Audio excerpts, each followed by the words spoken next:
Hi, beautiful people. Today we are talking to Laura Anderson. Her and I actually got connected because she very, very kindly corrected this misuse of language that I have been guilty of for a while, which was by promoting this idea that religious trauma syndrome exists and is diagnosable and is being treated by certain therapists and clinicians. And she just wrote me to be like, you're kind of misrepresenting this concept and it's not exactly what you think it is. So I always appreciate a correction from anyone in the God is Great community, especially when they happen to be an expert on the subject, which Laura is. So Laura, would you tell everybody a little bit about your background and what qualifies you to tell us what religious trauma syndrome is and is not? Sure. Well, first of all, thank you so much for having me. I really appreciate being able to have a conversation about just correct terminology and ideas behind religious trauma. And so I appreciate this platform. I am a licensed psychotherapist. I have a private practice in Nashville, Tennessee, but then I also do coaching work so that I can see clients outside of Tennessee. I specialize in complex trauma. And within that, I see a lot of domestic violence, sexual abuse and assault, and then religious trauma cases, because I do consider religious trauma as complex trauma. I also am getting my PhD and writing my dissertation on the experience of living in a healing body after sexual violence. And I'm the co-founder of the Religious Trauma Institute. So hopefully all of that combined allows me, I don't know that I would say I'm an expert because I'm still growing and all these things, but it allows me maybe a platform to talk about what is religious trauma? How does that impact us? What is it not? Why is religious trauma syndrome not really an adequate term to use for what we're experiencing? So hopefully we can unpack a little bit of that today. That Yeah. is brilliant. I love it. I always trust an expert that is hesitant to call themselves an expert too, because all it does is imply that you are humble enough to acknowledge you may be wrong and to do the work to correct that if so. Thank you. I appreciate that. Let's pause. I'm gonna have to move because I can't dictate when my neighbors mow their lawns, and that's happening right now. Totally understand that. Okay, give me 1 second. Okay, now we're away from the lawnmower. We're continuing.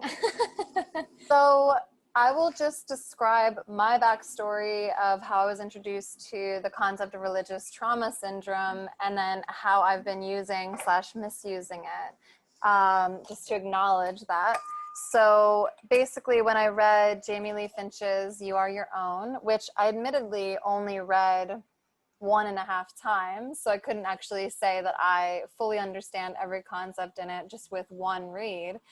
But my understanding was really just coming from a level of excitement I had inside of me. I felt very empowered to feel that I could now label certain experiences that I had, that on a professional level from even non-Christian counselors, this was being acknowledged as a thing, that any trauma that I had received from church, purity culture, modesty culture was actually becoming something with a cultural awareness to it. So I just latched onto it and was like, it's diagnosable, it's real, and then just started promoting that as a fact. And now I understand that's not exactly what Jamie was saying, and then that's not exactly how it works at all. So yeah. I appreciate hearing that because I don't think that you are abnormal. I think that there's a lot of people coming out of religious contexts, whether that's evangelicalism, Mormonism, Jehovah's Witness, like any of these high demand religious groups that find this terminology of religious trauma syndrome, and they do latch onto it because it starts to help organize their experience, what they've been through. I know when I first read that term too, I was like, oh my gosh, like this absolutely describes my experiences. And it did feel like a sense of comfort in knowing that I was maybe not the only one who was experiencing this. Yeah. So I think as I continued to dig into what is religious trauma syndrome, or as it was defined by its creator, Dr. Marlene Winell, is I just found some inadequacies with it and kind of some contradictions. And that's where I really started to dig more and try to create some other language that might be more accurate, like clinically accurate, so that we could be able to go to our therapist, whether they are from church or identify in a specific faith system, or if they are quote unquote secular, that we could talk about religious trauma in a way that would be understood by the professional community, as well as impactful and meaningful for those of us who have religious trauma. So I appreciate hearing that. And I don't know if you want me to go into breaking things down or what religious trauma is. You tell me what you want to hear today. So I would like to talk about the original inception of this term, where she got it from, and what kind of progress has been made since that moment. Yeah, that's a great question to start with. So, like I said, Dr. Marlene Winnell is the one who coined the term religious trauma syndrome. And I don't remember exactly what year she wrote her book, Leaving the Fold. I want to say it was roughly 30 years ago. And she had done a bit of kind of some anecdotal research, which simply means like she's observing her clients and these sorts of things. And that's where she started to coin this term from. To date, there's not been any what's called empirical evidence to support this as a diagnosis. Empirical evidence is the research behind it, the studies with the control groups and and these sorts of things. And anecdotal evidence, which is our lived experience, is very important. That's actually what drives empirical evidence. But most people would say anecdotal evidence isn't where it stops. Like, we have to have more than that. And so whenever we look at any sort of diagnosis, what we see behind it is mountains of research. And just because there's mountains of research doesn't even mean that it'll be an official diagnosis, but that's something common that we can see. So when we look at something like religious trauma syndrome, we see that there's not any research behind it, and there's been no like forward progression in terms of introducing that language on a professional level into clinical communities and these sorts of things. And the term itself is very, in my opinion, misleading. So we just kind of break it down a little bit. If we look at the word syndrome, if you were just to even do a quick Google search of like, what is a syndrome, what you'll notice is it's a cluster of symptoms that kind of all go together. And so when we see a syndrome pop up in someone, we go, yeah, we can pretty much count on these 5, 6, 7, 8 symptoms all being present. And so that's kind of the defining factor of a syndrome.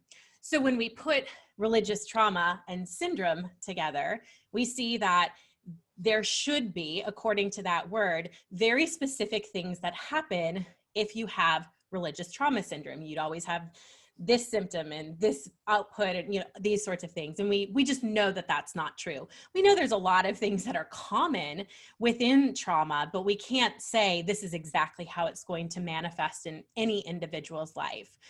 The other thing with that is that it really pathologizes religion. It says, if you are in a religion, you are going to have mental health issues and they will look like this. And again, we know that's not true, just practically speaking. But also, I think that's a pretty bold claim to pathologize religion and say it is absolutely 100% harmful. It will cause mental health issues. And therefore, kind of the opposite side of that would be let go of all religion, faith, become an atheist, maybe agnostic, but that's going to kind of solve the problems here. Again, we can't say that. Our human experiences are far too subjective to be able to say that. So that's kind of why I have a problem with that term in particular.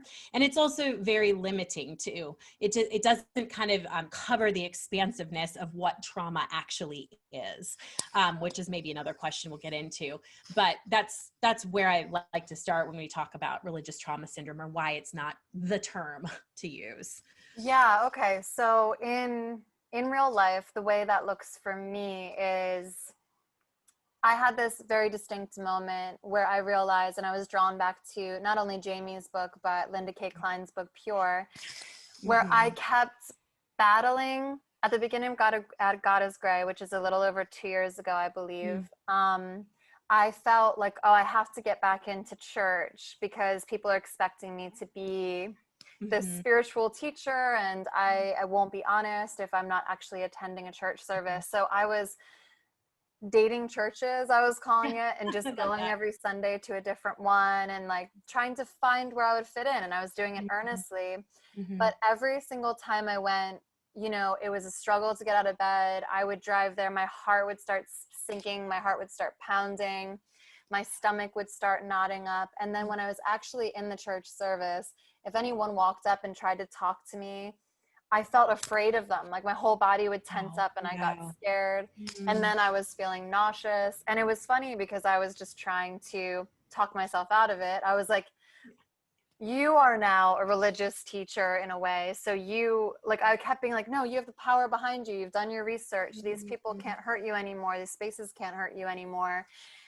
And the embodiment practice of Jamie's book helped me Mhm. realize, oh, I'm not honoring my body. My body is saying, I don't want to be here, and I'm forcing her to come.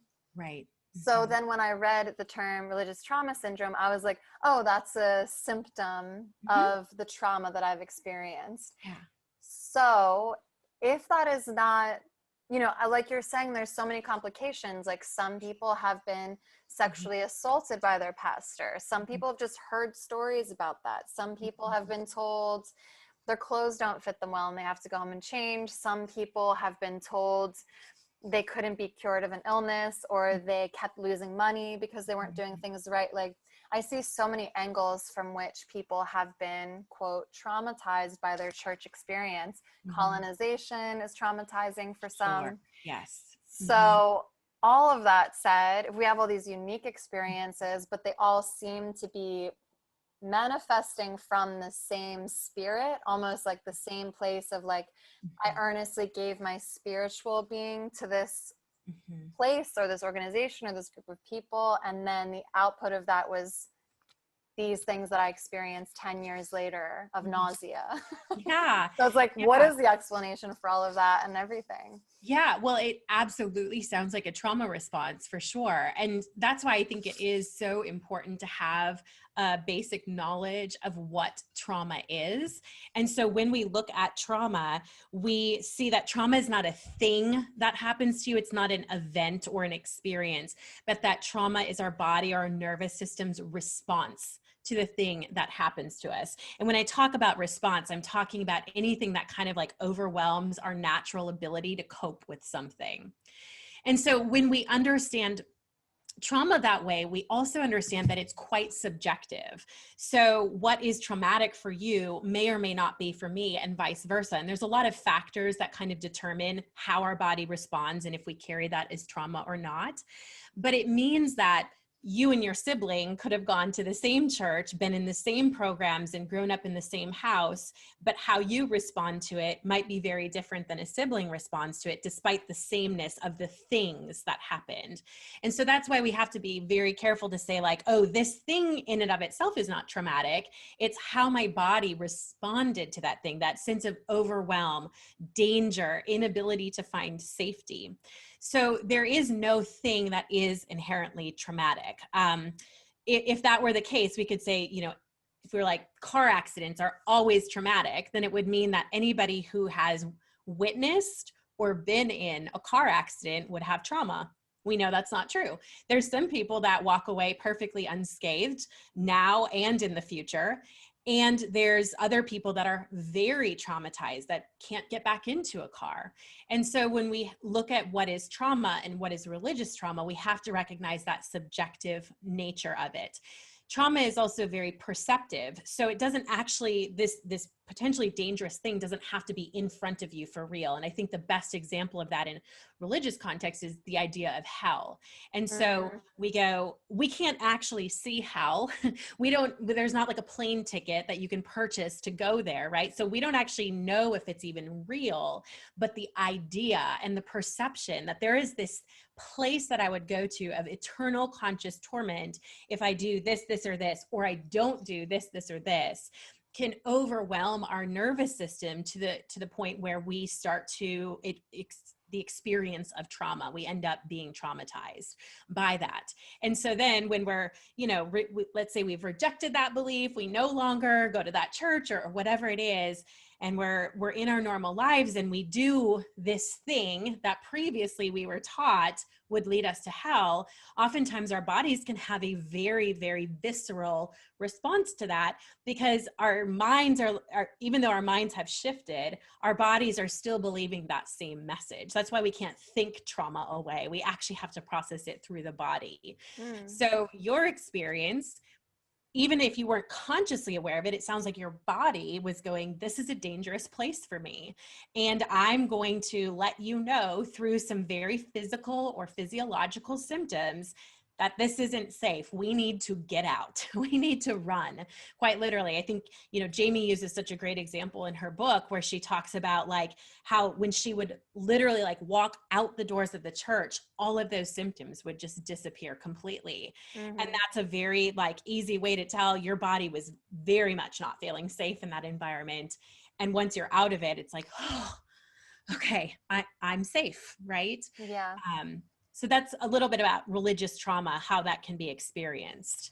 It's also interesting. It feels like such a disparity, like because I didn't have any physical or sexual trauma, the amount of fear response my body was producing made me feel like a ridiculous person. Like I just wanted, I was talking myself, I was like, girl, get it together. You're being such a weirdo. It's like, it really felt like you're describing Jamie's experience, the girl in the horror movie that finally escapes the killer and it's safely on her way home. And just like, Yeah. why am I feeling like that walking out of the church when I didn't have something like an experience that I could perceive to be traumatic enough to make my body react this way? That's one part of the question. Another one, could you also discern the difference between a physical reaction and a physiological reaction so people understand?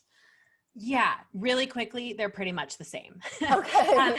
When we talk about physiology, we're talking about the nervous system and like what's happening in our body, which manifests in a physical way, usually. So in my experience, I use those words interchangeably, but something about saying the word physiological, people are like, yeah, that's like inside me or something. And I'm like, yeah, it just might come out in shaking, or it might come out in like a need to run, or, anxiety, sweatiness and these sorts of things. So it appears maybe in a physical way, but it's this physiological reaction that you're having. Yeah.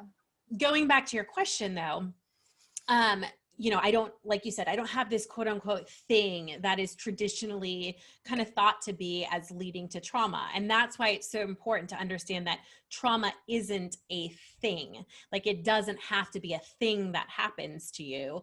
It's the way that your body and nervous system responds to something, or maybe messaging or ideas of something or relationships, and your body is sensing, this is dangerous, this is not safe for me, I am overwhelmed, I don't know how to cope with this in a way that kind of can return me back to a sense of normal, safety, grounded.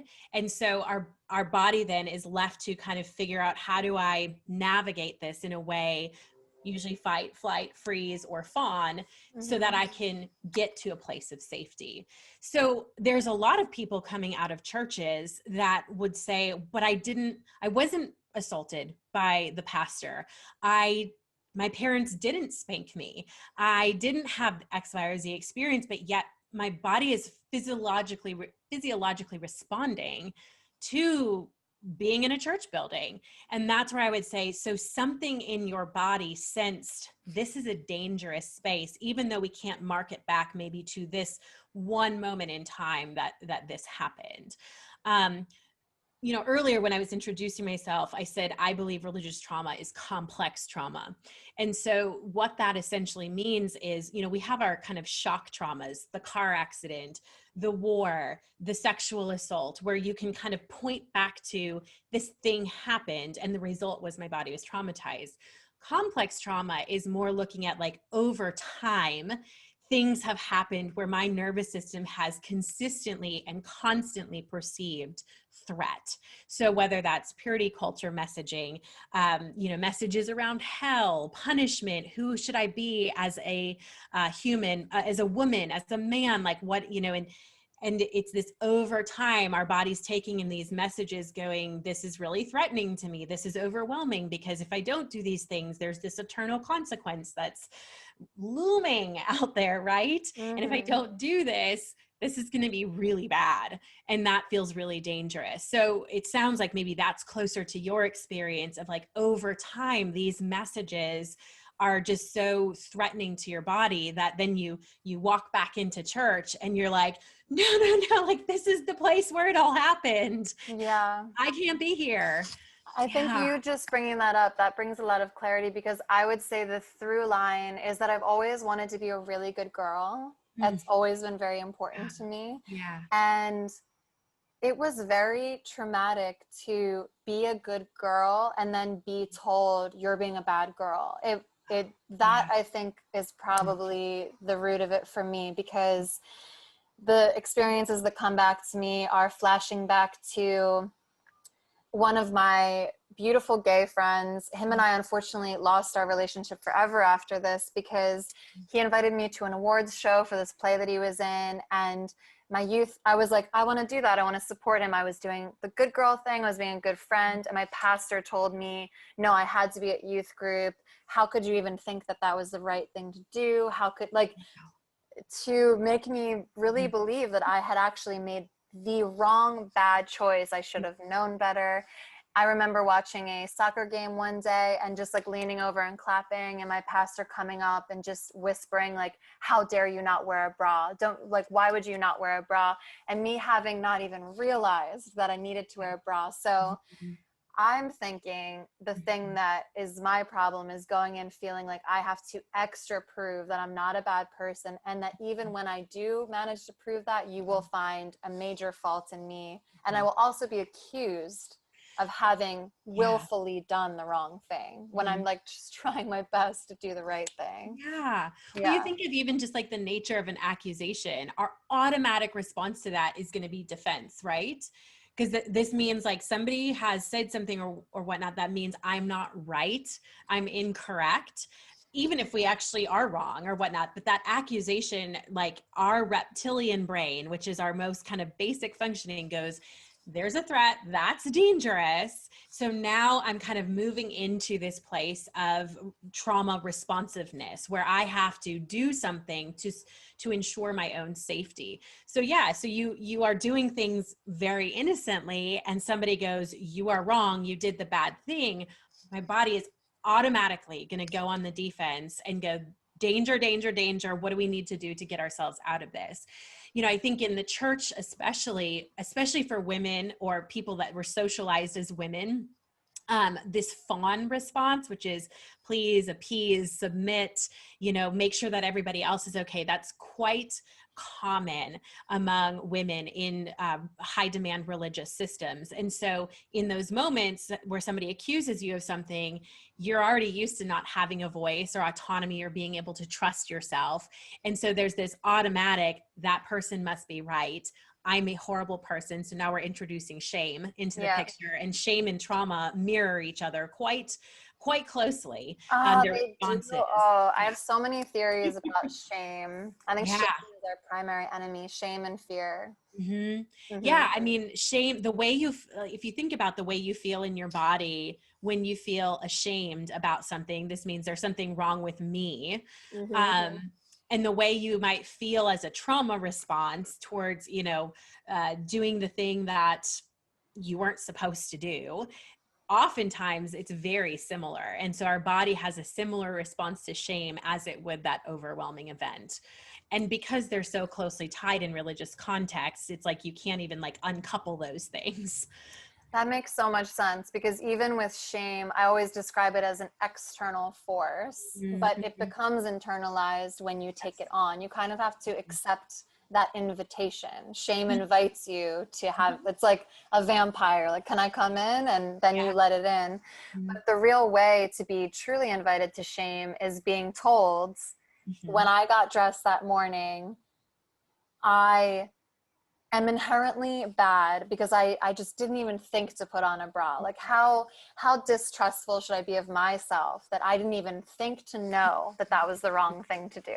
Yeah. So then it becomes an internalized, I am wrong, I cannot be trusted, I don't know how to make choices that honor my brothers in church. Mhm. Yeah. Yeah. And I mean, I don't know like what denomination or whatnot you grew up in. I grew up in a very reformed theology, Calvinistic mindset, which starts off with total depravity. So there is nothing good about you from the moment that you were born and took your first breath. You were this Hate awful, it. Ate sinful, it. right? Yes. So when you think about that, though, that means then you are being taught that from the moment you were born, you are inherently sinful. And that message is reinforced over and over and over. So you want to talk about shame, like from the moment that you're born, that's present. And then we have all of these external sources affirming this. And so when we get to a moment where you lean over and you're not wearing a bra and somebody comes and says something to you, it's a subconscious response that, of course, I'm wrong. I'm just born to be wrong. I have to listen to this external source to tell me what is right and wrong. Yep. And so then that decreases any amount of trust we might have left in ourselves. And it just proves I can't trust myself. Even in these little tiny things, like what shirt should I wear this morning? And what should I put on under my shirt or not? And I can't even trust myself for that. And That's why then, you get out of this and you look at your closet and you're like, what should I wear in the morning?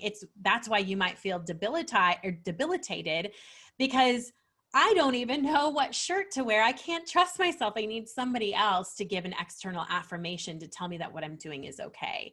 And that can feel like, it can be triggering. It can feel re-traumatizing. It kind of permeates everything. Wait, okay, that's very clarifying.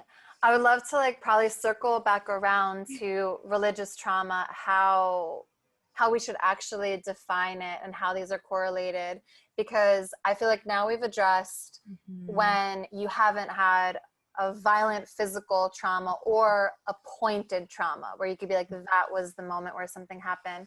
So I have a very difficult time with the existence of the internet and all this information. I feel deeply in pain all the time by just hearing more and more stories of the human experience, what people are subjected to. And with my platform, I hear so many personal stories of sexual abuse and actual moments that occur in church.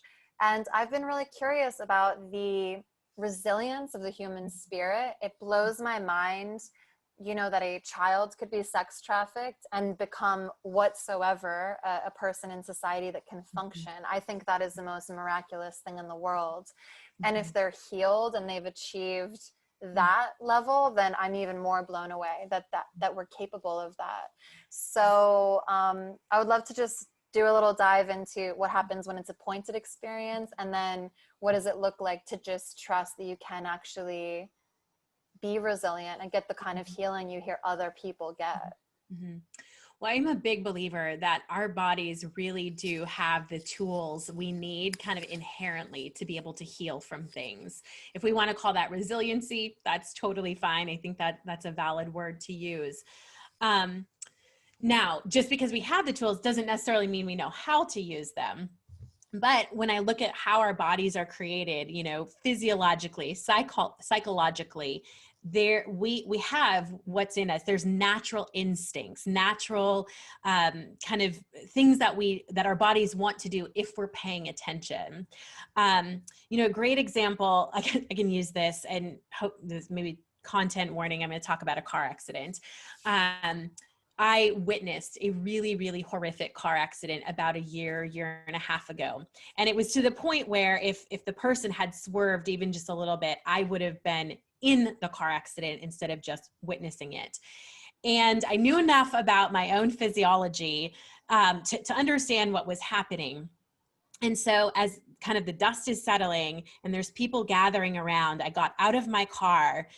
And I just I knew that my body wanted to shake vigorously. And I know people can't see me, but I'm kind of waving my arms up in the air. And these people were looking at me, and I literally looked at them and I said, I don't care what you think of me. My body is more important. And I just kind of shook out this energy, because what had happened is I saw the car accident about to happen in my rearview mirror. So my hands tightened from my steering wheel. I braced my entire body for this impact that I might feel. So there's all this energy that's stuck inside of me. And then when my body realized oh, we're actually safe. We're good. Like the car accident has happened and we are safe. There needed to be a discharge of that energy. Now, if I had just stuck up in my cognitive brain, I would have been like, I'm good. I'm safe. I wasn't hit, so there should be no problems. But because trauma is the experience in our body and the energy that's going through our body, my body said, no, we still got this all running through us. And so I just tuned in. It was like, well, what do you want to do then? It was like, we need to like shake this all out. And I cried a little bit and hugged a person. I have no idea who it was, but that was what my body needed in order to release all this energy so that I didn't become paralyzed in fear to drive my car again or drive that patch of the highway again or whatnot. So when we pay attention to what our body is needing, if we have the capacity to do that, if we actually which is are a journey. safe, Yeah.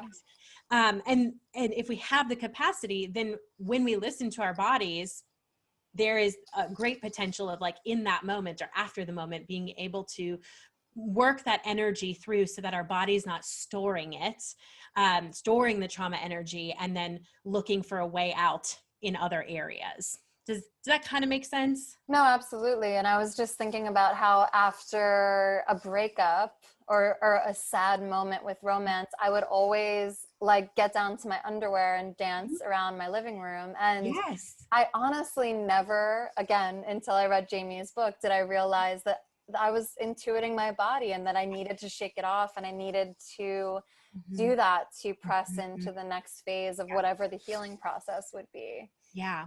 So I think it's easier, it sounds weird. Like I don't think trauma does not have levels. It's not one thing worse than the other. Sometimes there's more grave consequences for certain things that happen.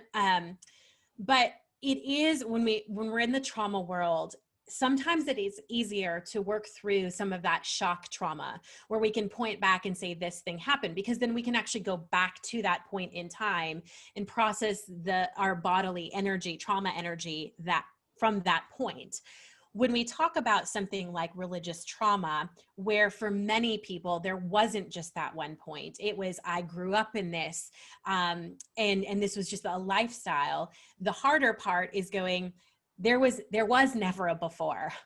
This is just how it's always been. So I don't have a time, like I could look back and go, there was moments before that car accident where I can remember feeling safe on the road. But if I was in car accidents my whole entire life, I might not have that. Yeah. So when we look at religious trauma, there are a great many people who never have that before point where they can remember what safety felt like. And so when we're dealing with trauma from that perspective, really the first thing that we're looking to do is create a sense of internalized safety and stability, which oftentimes takes a long time because remember, we're not supposed to trust ourselves. So if we don't trust ourselves, how can we feel safe within ourselves? So there's a lot of unpacking to do there. Yeah. But that's where we process trauma from then, is once we start to be able to create some internal safety, that allows us then to have moments where we can experience feeling empowered, using healthy aggression to push people away, say no, set boundaries. And that doesn't not physically, I'm assuming. No, not, yeah, that's what I was gonna say. It doesn't mean we actually have to do that, but that's how we reprocess that. So maybe you were at an altar call at church and you were just like, my body's so overwhelmed. And what I wish I could have done in that moment was scream no and turn around and run away. Well, we need to give our body that opportunity. So maybe in a therapy session or out in the woods, you literally let yourself say, no, shut up, whatever it is. And I do imagine myself running away, and I might pump my arms or move my legs to get that energy out of my body. And so our bodies really do know how to release this. It's just if we allow ourselves to become embodied, to pay attention to that. And I think something to just note is, if this is woo-woo, I don't care whatever. I am the biggest woo-woo person. My PhD is in mind-body medicine. There's nothing too extreme for me. But I'm just thinking, again, I think of, when we talk about the quote enemy or Satan or the devil, that really it's just this antagonistic voice. In the book that I have coming out, I call it the antagonist. And it just invites you to shame and fear and pain. It's like an invitation, just like I said, that vampiric knock at your door, like, can I come in? You can actually say no to some of these things. I know some things are incredibly traumatic and you just take things on and you don't even see it coming. But like, for example, if you're in the middle of a forest, you're by yourself, or you're in the presence of friends who you trust and love, and all of a sudden you want to do an exercise like this, when you hear that whisper of, you look like a dumbass, you look silly, that's not your creator, that's not love. That is, you know, I just think about all this repression from the movement of our bodies, even this whole scandal of the J-Lo Shakira dance on the Super Bowl. It's like, for how many years we've been repressing people to not dance, to not move your body in a certain way. That's a lot of times why I dance very sexually in my house when I'm alone, because I'm like, my hips just need to move this way. And then you talk to someone like you, we haven't discussed this yet, but I've talked to people in your profession where it's like, yeah, actually, if you move your pelvic bones in a certain way, you can start releasing certain sexual traumas. And it's amazing how often we've been stunted from this growth because that antagonist little voice is just telling us we look stupid. So I invite everyone to reject that invitation and just get healing in whatever way your body is asking you to. Yeah. You know, you said, I thought of this earlier, you said something, but you brought it up again, this voice, right? And it's connected to, you know, this antagonist, the devil, evil, whatever you want to call it, but it's also attached then to God because, you know, there's this hierarchy and these sorts of things. That's a voice of control. And whenever we look at like dynamics of control, dynamics of power, that's abuse. It really is. That's what it underlays abuse, is power and control. And so you hear these things where you're not allowed to act like that. You shouldn't do this. That's evil. That's bad. That's this or that. And that's somebody's interpretation of, they can call it God's voice. They can call it whatever they want, but Don't sound like God's voice to me. Yeah. So anytime we have any voice coming in saying, you can't do that, that's evil, that's bad, whether you want to attribute that to the antagonizer or you want to attribute that to God, I would say that's a voice of abuse. That's a voice of power and control, which depending on what God you follow, that doesn't seem very godly. You know, and so it's this idea that when we hear that in abuse, like, it's not difficult then that these things would result in trauma, because we've heard this over and over and we're embodying those messages, so that when I am in my kitchen alone wanting to dance and I feel like I can't, it's not because I physically can't or I don't even want to, it's because that voice is still there going, oh no, you shouldn't, because that's evil and sinful. And so that's why it's so important to understand that trauma isn't something you can just think away. You can't just shift your mindset. It's not going to look the same for everybody. It really is processed through your body. So then when you're moving your hips and you go, there is something unlocking here. There's something that is like releasing here. It's a very spiritual, holy moment. It's also a healing moment. Where you really are able to process things through that were stuck there before because of whatever has happened. I completely agree. I feel that so hard. And that, I would argue, is the true God's voice. When you start getting that release and that healing, that's the God that I know. That's great. Yeah. I love that. Yeah. Well, to wrap it up, what is a more accurate way to describe this? And I would just honestly say, I don't want to let go of terminology that has helped me define my experience, but I also don't want to misrepresent it. So how do we still get the representation? How do we advocate for more professionals, even knowing what this is or how to deal with it, so we can advocate for ourselves when finding therapy or finding a doctor? What's the answer? So really, quite frankly, the term is religious trauma. Just take that word syndrome off the end of it. Oh, yeah. Bye. The reason why that's important, though, is because religious trauma is trauma. So the way that we treat the trauma from religion is no different than the way that we're going to treat trauma from war, trauma from developmental years, trauma from car accidents. Any of these things, how trauma lives inside of our bodies is very similar from one event to the next. Does that kind of make sense right Yeah. there? So that's, again, we go, trauma is not the thing that happened. It's how our bodies or nervous systems respond. And so that thing could be the altar call. It could be the sexual assault. It could be in the bunkers at war. It could be in a car accident. How our bodies respond, fight, flight, freeze, fawn. That's pretty universal. And so when we use the word religious, that's just giving us a little bit more context around where some of these things happened, and maybe even some unique treatment, like treatment options. So for instance, like in somebody that has religious trauma, we might have to do some work around boundaries with family members who are still in that religion. Whereas somebody who has trauma from war, we're probably not going to have to do that. Trauma from war, we're going to probably have to work through a car backfire and the noise and what can happen there. Probably not going to happen with religious trauma. So the word religious is kind of an adjective. It just gives us a bit more context to understand some of the unique things that happen because of these specific events and systems that we're involved in. But religious trauma is trauma. So the way we treat it is going to be the same as how we treat any other kind of trauma. And that's really important because it means that I don't have to go to somebody who specializes in religious trauma. I need to go and find a therapist who's trauma trained and knows how to work with trauma, preferably through the body. And they might need to get educated on how does this manifest from religion. There's resources for that, but they don't have to come up with some new modality and new things to do just because my trauma is resulting from religion. Okay. Does that kind of clarify that? No, that's great. And that leaves that door wide open to professionals. Yes. And it also leaves the idea. So when we talked about the word syndrome is this cluster of symptoms. And we know that how trauma manifests itself for people is very different. So for some people, it might be through depression and anxiety. Other people, it might be through isolation.